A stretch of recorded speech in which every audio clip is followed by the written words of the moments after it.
میرے عزیز دوستوں اور بزرگوں، جیسے کوئی شخص کسی بادشاہ کے گھر سے واپس آتا ہے تو لوگ اس کی عزت کرتے ہیں، اس کا احترام کرتے ہیں۔ اسی طرح حاجی دنیا کے سب سے بڑے بادشاہ اللہ کے گھر سے واپس آتے ہیں تو ہمیں بھی چاہیے ان کی عزت کریں، ان کا احترام کریں۔ جب وہ آئیں تو ان کا استقبال کریں۔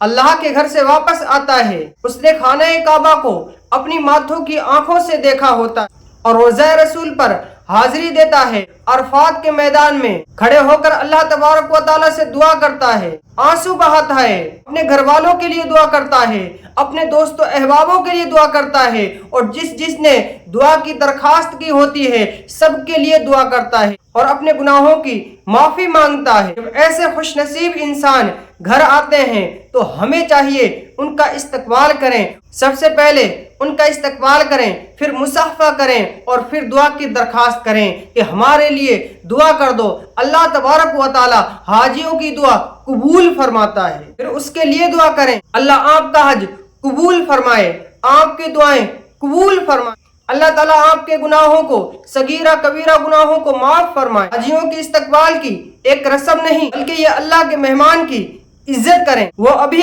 اللہ کے مقدس گھر سے واپس آئیں۔ حاجیوں سے جب ملاقات کریں اپنی ذات اور والدین کے لیے اور امت محمدیہ کے لیے دعا کی درخواست کریں، اس لیے کہ حاجیوں کی دعا قبول ہوتی ہے۔ اور ایک روایت میں یہ بھی آتا ہے کہ جب حاجی حج کرنے جاتے ہیں تو اللہ تبارک و تعالی ان کے سارے گناہ معاف فرما دیتا ہے۔ ہمیں چاہیے ان سے دعا کرائیں، اللہ تبارک و تعالی ان کی دعا قبول فرمائے گا اور ہماری جو تمام پریشانی ہوتی ہیں، جو تمام مشکلات ہوتی ہیں، وہ دور ہوتی ہوئی نظر آتی ہیں۔ جیسے کوئی شخص دنیا کی سب سے خوبصورت جگہ جاتا ہے تو ان کی یادوں کو واپس لے کر آتا ہے، اور ان کی یادوں کو واپس لینے کے بعد میں اپنے گھر والوں سے ذکر کرتا ہے۔ تو اسی طرح جب حاجی جاتے ہیں مدینہ شریف کی یادیں، مکہ شریف کی یادیں، میدان عرفات کی یادیں، اور جب گھر واپس آتے ہیں سب کو سناتے ہیں، مدینہ شریف کے گلیوں کے بارے میں بتاتے ہیں، جب روضہ اقدس پر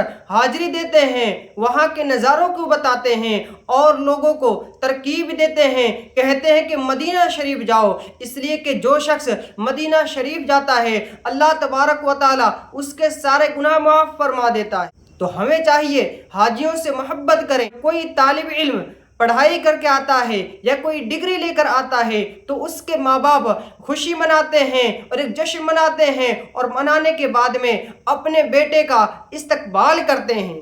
تو اسی طرح جب حاجی آتے ہیں ہمیں بھی چاہیے ان کا استقبال کریں، ان سے مصافحہ کریں، پھر ان سے دعا کی درخواست کریں تو اللہ تبارک و تعالی ان کی دعاؤں کو قبول فرما لے گا اور ہماری جو پریشانی ہوں گی تمام دور ہوتی ہوئی نظر آئیں گی۔